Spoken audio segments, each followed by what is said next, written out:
नमस्कार, मैं हूं रमेश भट्ट। हमारे खास कार्यक्रम रहस्य में आपका स्वागत है। आज के इस एपिसोड में हम पड़ताल करेंगे कोणार्क के सूर्य मंदिर की। एक ऐसा मंदिर जो सूर्य देवता को समर्पित है, जिस मंदिर के इंच इंच में कारीगरी छिपी है और कोने कोने में कोई ना कोई चौंकाने वाला राज। तो कैसा है ये राज और कैसी है ये कारीगरी, चलिए पड़ताल करते हैं। सदियों से करोड़ों लोगों की आस्था के प्रतीक सूर्य देव, एक ऐसे देवता जिनके रोज के आगमन को एक देवता का साक्षात दर्शन माना जाता है, धरती पर नई ऊर्जा का संचार माना जाता है, नई सुबह की शुरुआत माना जाता है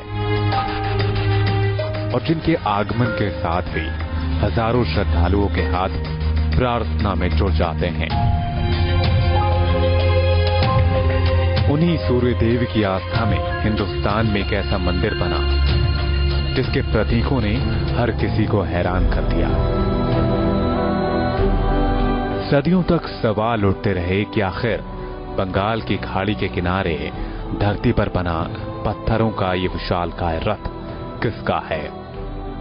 आखिर 750 साल पहले मंदिर में इंच इंच पर उकेरी गई नक्काशी के पीछे कारीगरी किसकी है।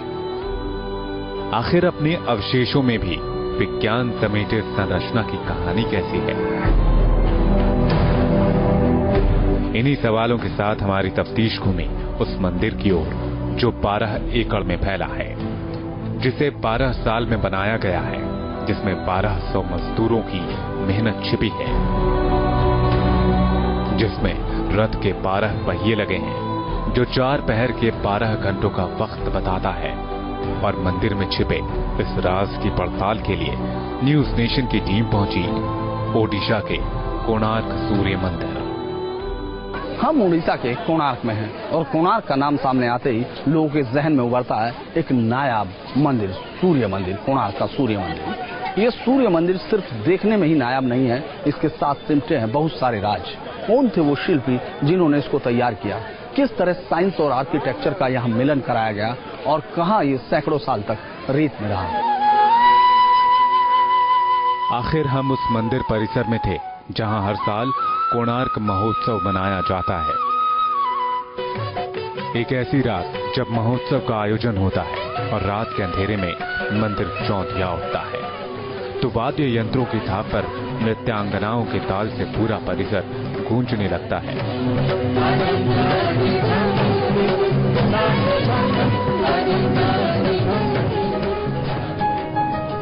इसी मंदिर में एक राजा की आस्था छिपी है, 1200 मजदूरों की दिन रात की मेहनत छिपी है, इंसान के दिमाग और इत्तेफाक की कहानी छिपी है।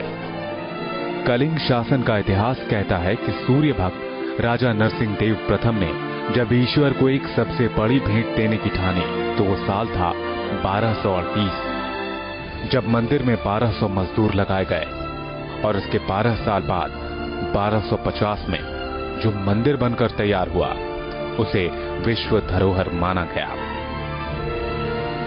लीजिए, हम हैं कोणार्क के सूर्य मंदिर के परिसर में।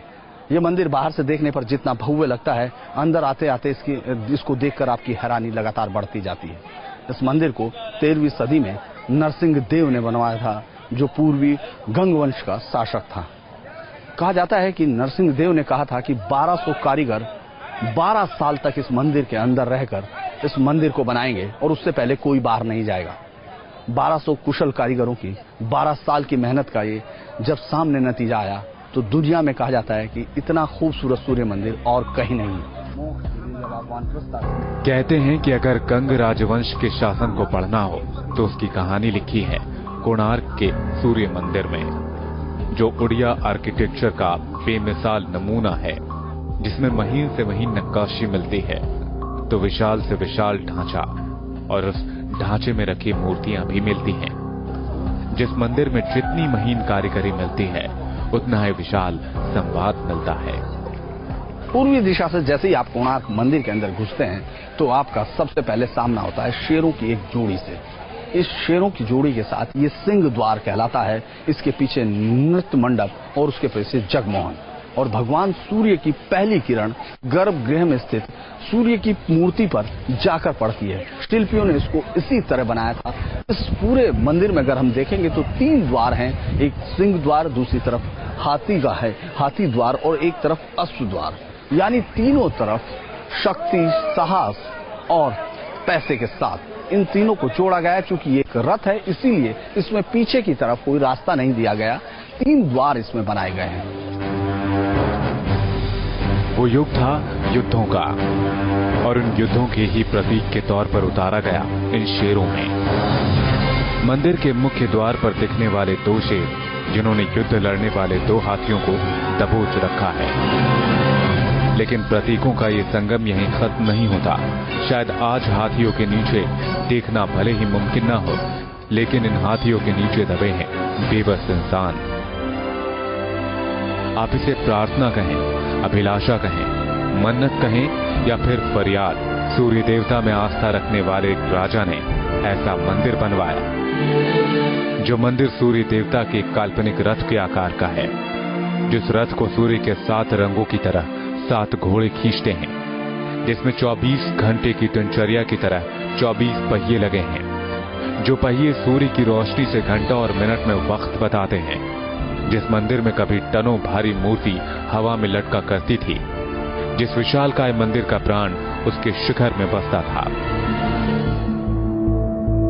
और मंदिर के इन राजों से रूबरू होने के लिए हमने सबसे पहले रुख किया उस इतिहास का, जिसने ओडिशा के इस मंदिर को विश्व विख्यात बना दिया, हिंदुस्तान के आश्चर्यों में से एक बना दिया, जो सदियों तक बालू में आकंठ दबा रहने के बाद दोबारा जिंदा हो उठा।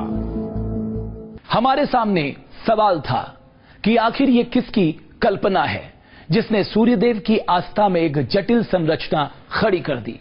आखिर वो किसका ज्ञान है जिसने विश्व विख्यात मंदिर की बुनियाद मजबूत कर दी। हमने मंदिर के इतिहास से जुड़े इन्हीं सवालों को टटोलना शुरू किया। आखिर ये मंदिर है या फिर कोई मंत्र?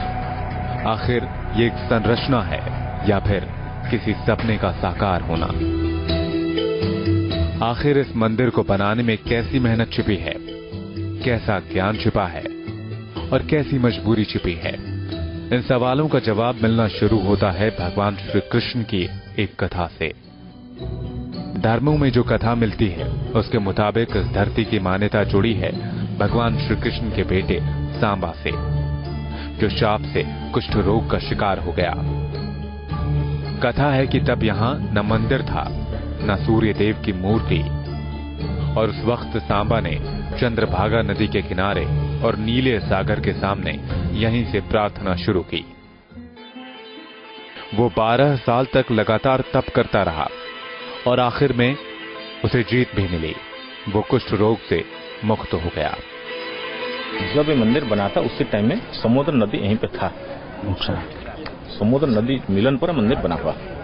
लेकिन इस मंदिर को बनाने की बात कैसे आई? वो बनाने का कारण क्या है? हाँ। क्यों मंदिर बनाया? जी जी। नदी का पास में वो जो कृष्ण का लड़का होते शंभो, भगवान श्री कृष्ण का बेटा सांब, द्वापर युग में जी, वो शंभो को पितामह अभिशाप से कोढ़ी हुआ था, लेप्रोसी। वो जितना मेडिसिन कबीराज का कब अच्छा हुआ नहीं। वो ब्रह्मा का पास मिला। देखो ब्रह्मा, हमारा डीजे कैसे क्लियर होगा।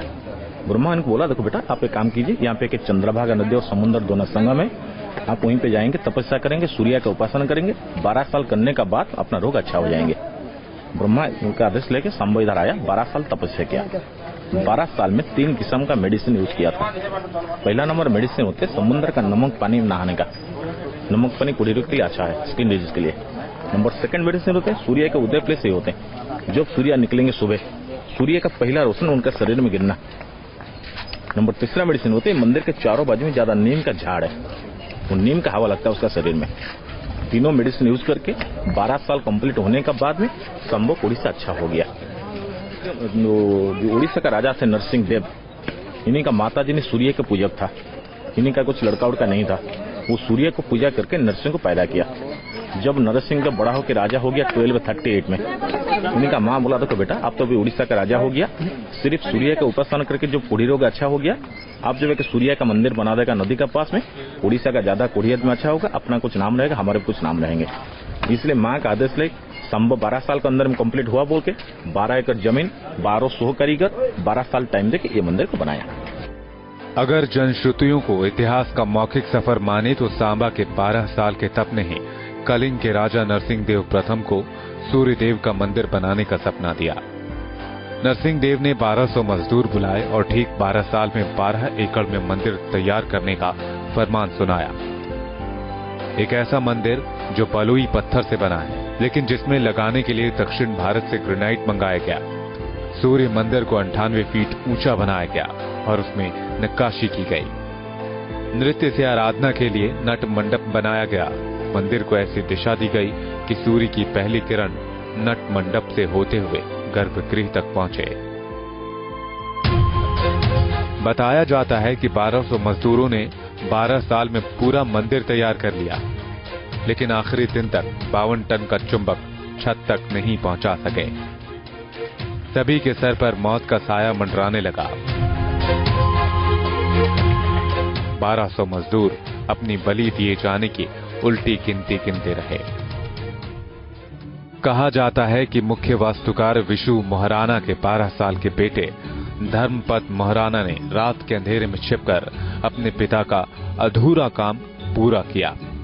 उसने 52 टन का चुंबक मंदिर के टॉप पर पहुंचाया, मंदिर की संरचना पूरी की, फिर यह सोचकर समुद्र में कूदकर खुदकुशी कर ली कि अगर राजा को 1201 मजदूरों का हाथ होने का पता लगा तो सारे के सारे लोग मारे जाएंगे। 1200 कारीगर देखा, जो सुबह से राजा को पता चलेगा 12 साल का बच्चा किया, 1200 कारीगर को मार देंगे। 1201 हो गया, वो बोला था 1200 कारीगर को, 1201 हो गया। इसलिए 1200 कारीगर बात छुपाने के लिए विश्व महाराणा को डिमांड किया। देखो विश्व 1200 कारीगर का लीडर होता है, आप 1200 कारीगर को बचाएगा, नए का लड़का बचाएगा, किसको चाहिए आप? उसी टाइम लड़का ने सोचा जब हम अकेला मर जाएंगे 1200 कारीगर बच जाएगा, हमारा पिताजी बच जाएगा, हम जो बचेंगे 1200 कारीगर मरेगा, हमारा पिताजी मर जाएगा, कारीगर का वंश लोग हो जाएंगे। इसलिए 1200 कारीगर इन्हीं का पिताजी का जान बचाने के लिए 12 साल बचाने मंदिर के ऊपर चढ़ के, हम पहले समुद्र था, समुद्र से कूद के सुसाइड किया, इसलिए ये मंदिर पूजा नहीं हुआ। इस मंदिर में कभी पूजा नहीं, अपवित्र हो गया मंदिर।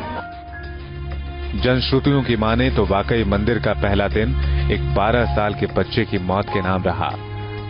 इसे चाहे बंधुआ मजदूरी कहें, मौत का डर कहें या फिर 12 साल के बच्चे का चमत्कार, लेकिन जो मंदिर बनकर तैयार हुआ उसके अजूबों ने हर किसी को हैरान कर दिया।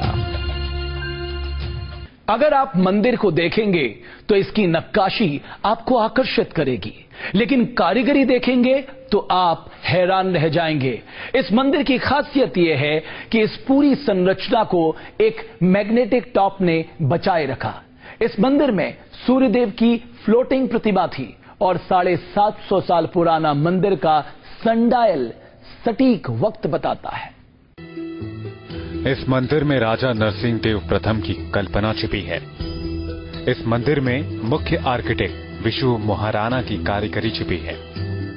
इस मंदिर में एक चमत्कार की कहानी छिपी है जिसने पूरे मंदिर को दिव्य और भव्य बना दिया।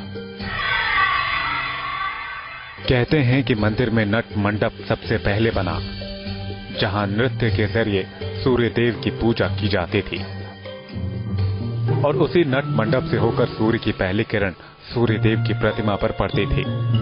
कहते हैं कि सूर्य देव की प्रतिमा में बीचों बीच हीरा जड़ा था, जिस पर रोज कुछ मिनटों तक सूर्य की पहली किरण पड़ती थी और हीरे की चमक से गर्भगृह जगमगा उठता था। इस वक्त हम जहाँ खड़े हैं गर्भगृह में, ये सूर्य की शाम के वक्त की मूर्ति है। यानी इसमें यहाँ अगर हम देखें तो तीनों पहर की तरह से उस तरफ जो सूर्य की सुबह की मूर्ति, यानी जब जन्म होता है उस वक्त की मूर्ति है। बीच में जब आप युवावस्था में होते हैं उस वक्त की मूर्ति, और ये उस वक्त की मूर्ति जब आप सूर्यास्त यानी शाम के वक्त जब सूर्य अपने घर जाना चाहते हैं तो उस वक्त। इसीलिए तीनों मूर्तियों के अगर आप सिर्फ चेहरे को देखें तो आप ये समझ पाएंगे कि उन शिल्पियों ने किस तरह से काम किया था। कहते हैं कि मंदिर की मुख्य कारीगरी उसके टॉप में छिपी थी, जिसे दधिनौती कहा जाता है। कहते हैं कि दधिनौती को ही तैयार करने में 1200 कारीगर हार गए। पूरा मंदिर तैयार हो गया और दधिनौती को तैयार करने के लिए सिर्फ 12 घंटे का वक्त बचा था। दधिनौती पर 52 टन का चुंबक स्थापित करना था, जो नामुमकिन था। लेकिन कहते हैं कि जिस काम को मुख्य वास्तुकार पूरा नहीं कर सके, वो काम उनके 12 साल के बेटे ने कर दिखाया। दावा किया जाता है कि एक रात चुपचाप वास्तुकार के बेटे ने टॉप को तैयार किया और 1201 मजदूरों के आंकड़े को छिपाने के लिए टॉप से कूदकर ही खुदकुशी कर ली। कहते हैं कि पूरे मंदिर की मजबूती उसी दधिनौती में छिपी थी, जिसका चुंबक लोहा लगी दीवारों को खींचता रहता था और उसी चुंबक के दम पर भगवान सूर्य की मूर्ति गर्भगृह में तैरती रहती। एक ऐसी कल्पना जो वास्तुशिल्प में शायद ही कहीं उतारी गई हो। ये वो वक्त था जब कलिंग सूर्य भक्त था, सूर्य परिवार का भक्त था और मंदिर में सूर्य देव की पत्नी संध्या और छाया को भी जगह दिया गया था, जिस पर सूर्य देव की पहली छाया पड़ती थी। सूरज की जो पहली किरण गिरती थी, इस जो जगमोहन मंदिर जो अगला मंदिर है उसको पार कर जो मेन मंदिर था, जिसको सूर्य मंदिर बोलते हैं, उसके अंदर पूरी वो रोशनी पहली किरण सूर्य की मूर्ति पर पड़ती थी। हर एक मंदिर के लिए कोई ना कोई रीजन था, कोई ना कोई उन्होंने कुछ दिया है। इसमें क्या ये पत्नियों को समर्पित या किस लिए मंदिर का काम? सूर्य जब ये होता ना, सूर्य का पत्नी का मंदिर बोलते हैं इसको, छाया और संज्ञा। तो उस मंदिर की छाया इस तरफ गिरता था। अच्छा, अब भी नहीं गिरता, अभी तक टूट गया मंदिर। इस मंदिर में एक राजा ने मानो सूर्य को साधने की हर मुमकिन कोशिश की और उन कोशिशों का ही एक नतीजा है सन डायल यानी सूर्य घड़ी। ये जो ये बनाई गई हैं तीलियां, ये कितने हैं? 8। इनका क्या है? 8 पहर 24 घंटा 24 घंटे के 8 पहर को अलग अलग हिस्सों में बांटा गया है। 3 घंटा में एक प्रहर होता, 3 घंटे का एक पहर, दिन रात मिला के 24 घंटा 8 प्रहर। अच्छा, इसलिए 8 लाठी है। ये 8 इसीलिए बनाए गए। ये सूर्य का रथ है और ये पूरे कितने इस तरफ है? 24, ये साइड 12, वो साइड 12। अच्छा, तो ये जगमोहन मंदिर के बाहर के हिस्से में है या जग मंदिर और मेन मंदिर दोनों मंदिर मिला के दोनों फाउंडेशन एक ही है।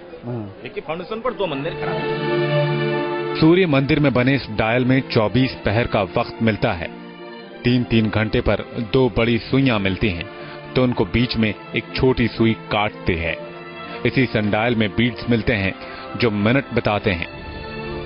इस मंदिर में बनी सूर्य घड़ी के बीचों बीच आप उंगली रखेंगे तो आपकी उंगलियों की परछाई ठीक उस वक्त तक पहुंचेगी जो समय आपकी घड़ी में हो रहा होता है। एक ऐसा मंदिर जिसमें बचपन से लेकर बुढ़ापे तक का सार मिलता है। आदमी का 3 स्टेज होते हैं। हाँ। बच्चा, जवान, बूढ़े। हाँ। सबसे नीचे वाला आप देखेंगे चारों बाजू हाथी घोड़ा, बच्चा लोग देखने के लिए। अच्छा, ये नीचे हाथी घोड़ा बनाया है और ये पहिया से पीढ़ा तक ऑल एरोटेक्स कामसूत्र खजुराहो टाइप। एक ऐसा मंदिर जिसमें जीवन चक्र से लेकर ईश्वर की आराधना तक मिलती है। एक ऐसा मंदिर जिसमें सूर्य की गणना मिलती है, सूर्य की पूजा मिलती है, सूर्य की किरणों को साधने की कला मिलती है। कहते हैं जो मंदिर आज विश्व धरोहरों में शुमार है, वो बदहाली के उस दौर में भी पहुंची जब वो कला रेत के समंदर में दफन हो गई। समंदर किनारे कोणार्क का ये मंदिर रेत के समंदर में दफन हो गया। वक्त के साथ उस पर जंगल उगाए, लेकिन 750 साल पुरानी इस नायाब कला को धरती भी छिपाकर नहीं रख सकी। 350 साल बाद यह मंदिर एक बार फिर जमीन से आ निकला और जो आज हमारे सामने मौजूद है। जिस मंदिर की एक इंच में बेहतरीन कलाकारी झलकती है, नक्काशी दिखती है, तो आदमकद प्रतिमा से लेकर महीन से महीन मूर्तियां भी दिखती हैं। जिस कलाकारी में बेहद बड़े कैनवस के विचार मिलते हैं, देवी की मूर्तियां मिलती हैं, दूसरे ग्रह के म्यूजिशियन मिलते हैं, इंसानों, नर्तकों के साथ साथ प्रेमियों की असंख्य तस्वीरें मिलती हैं, जिसमें कहीं शिकार दिखता है तो कहीं रणभूमि की दहाड़ दिखती है, तो कहीं 2000 हाथी मंदिर के गर्भगृह की ओर जाते हुए दिखते हैं। वो ज्यामितीय आकार का स्ट्रक्चर वजूद में आने के 250 साल के अंदर ही आक्रमण का शिकार हो गया। अफसाना-ए-शाहों की किताबों में लिखे गए इतिहास के मुताबिक बंगाल के सुल्तान सुलेमान खान कर्रानी ने 250 साल बाद 1508 में ओडिशा पर आक्रमण किया और उसने कई मंदिरों के साथ कोणार्क मंदिर को भी ध्वस्त कर दिया। सुलेमान खान कर्रानी को काला पहाड़ कहा जाता था और वो इकलौता ऐसा आक्रमणकारी था जो दधिनौती यानी मंदिर के टॉप को तोड़ने में कामयाब रहा। उसके इस प्रहार ने पूरे मंदिर को ध्वस्त कर दिया। चुंबक से बने टॉप के हटते ही मंदिर की छत गिर पड़ी। पीछे वाला मंदिर था मेन गर्भगृह, इसका ऊंचाई था 227 फीट। अभी क्या हुआ? अभी टूट गया, वो चुंबक का बरी में चुंबक लेने का बाद में टूट गया मंदिर। तो वहाँ क्या क्या है उसकी खूबी? इसके अंदर में कि सूर्य की मूर्ति थे, अभी जो मूर्ति पूरी में है पूजा के लिए। कोणार्क के मंदिर के ध्वस्त होने की एक कहानी समंदर से जुड़ी है। मान्यता है कि मंदिर में रखा चुंबक समुद्र से गुजरने वाले कई जहाजों के डूबने की वजह बना। कहते हैं कि 16वीं शताब्दी में जब पुर्तगालियों के व्यापारिक जहाज मंदिर के करीब से होकर गुजरते थे, कंपास गलत होने पर जहाज भी गलत दिशा में चले जाते और टकराकर डूब जाते। शायद दुर्घटना का ही डर था कि पुर्तगाली व्यापारियों ने कोणार्क मंदिर को ब्लैक पैगोडा कहना शुरू कर दिया और जब मंदिर में चुंबक की हकीकत उजागर हुई तो उन्होंने ही चुंबक के टॉप को उखाड़ लिया। पहले यहाँ पे जो समुद्र था, वो समुद्र में जहाज में जाने का टाइम में मंदिर काला दिखाया जाता है, इसलिए वो उसका नाम रखा हुआ ब्लैक पैगोडा। और इतिहास बोलते मेन मंदिर के ऊपर में एक मैग्नेट था, powerful metallic stone, 53 ton weight. अच्छा। जब पोर्तुगीज का जहाज जाते थे वाणिज्य करने के लिए, वो जहाज का सामने जो गाइड होते कंपास, ये कंपास को मैग्नेट मिस गाइड करके जहाज को अनबैलेंस कर देते हैं, दिशा बदल देते हैं, कोई ऑटोमेटिक धक्का लगे टूट जाते थे जहाज। इसलिए वो देखा इसके अंदर में क्या है, मेटालिक स्टोन हमारे जहाज को खींच के तोड़ देते हैं। वो डिनामाइट चार्ज करके चुंबक हटा दिया। चुंबक हटाने के बाद में मुख्य मंदिर टूट गया। ओडिशा का इतिहास कहता है कि 1568 में कलिंग मुस्लिम शासन के अधीन हो गया। इसके बाद पुरी के पंडितों ने प्रतिमा को पवित्र बनाए रखने के लिए वहां से हटा लिया। कोणार्क के मंदिर को बालू में दबा दिया गया। लुटेरों से बचने के लिए कोणार्क का बंदरगाह भी बंद कर दिया गया। इसके बाद कोणार्क वीरान हो गया। मंदिर पर जंगल उगाया। मंदिर भले ही बालू में दफन हो गया, समंदर किनारे का सबसे बड़ा तीर्थ भले ही आंखों से ओझल हो गया, लेकिन जिस मंदिर को खत्म करने का इतिहास पुर्तगालियों से जुड़ा, उसे जीवित करने का इतिहास अंग्रेजों से जुड़ा। साल 1900 के आसपास कारोबार के लालच में लॉर्ड कर्जन ने बंदरगाहों की तलाश शुरू की और इसके साथ ही कोणार्क बंदरगाह के साथ साथ 300 सालों से दफन मंदिर को एक नया जीवन मिला। ब्रिटिश आर्कियोलॉजिस्ट ने मंदिर के बेस को बाहर निकाला, इसकी मरम्मत की और ये देखकर हैरान रह गए कि बालू में दफन मंदिर की ऊंचाई 229 फीट तक है। दर्शकों का हॉल 128 फीट ऊंचा है और पूरा परिसर 857 फीट लंबा और 540 फीट चौड़ा है। अंग्रेजों ने बालू में दफन एक मंदिर को बाहर क्या निकाला, सदियों पुराना वो इतिहास भी जिंदा होने लगा। वो इतिहास जिसमें भगवान सूर्य का गर्भगृह दिखता है। गर्भगृह तक सूर्य की पहली किरण के पहुंचने का चमत्कार दिखता है। सूर्य के 7 रंगों की ही तरह 7 घोड़े दिखते हैं। वक्त के 24 घंटों की तरह 24 पहिए दिखते हैं, जिसमें बचपन, जवानी और बुढ़ापा के जीवन का दर्शन मिलता है, जिसमें युद्ध की विभीषिका दिखती है और जिसे देखकर महान कवि रविंद्रनाथ टैगोर की जुबान से शायद अचानक ही निकला होगा, यहां पर पत्थरों की भाषा इंसानों की भाषा से आगे निकल गई है। तो क्या वाकई ये मजदूरों की सोच में छिपी कविता है या मुख्य वास्तुकार के ज्ञान का साहित्य से कनेक्शन? ये मजबूरी में तैयार की गई रचना है या फिर अपने राजा को एक नायाब तोहफा देने की कोशिश? कोई नहीं जानता कि जब इंसान की क्षमता का एक दायरा होता है तो पत्थरों को एक के ऊपर एक रखने की कौन सी तरकीब निकाली गई। कोई नहीं जानता कि पत्थरों के 5 लेयर में बने मंदिर में जोड़ नजर क्यों नहीं आते।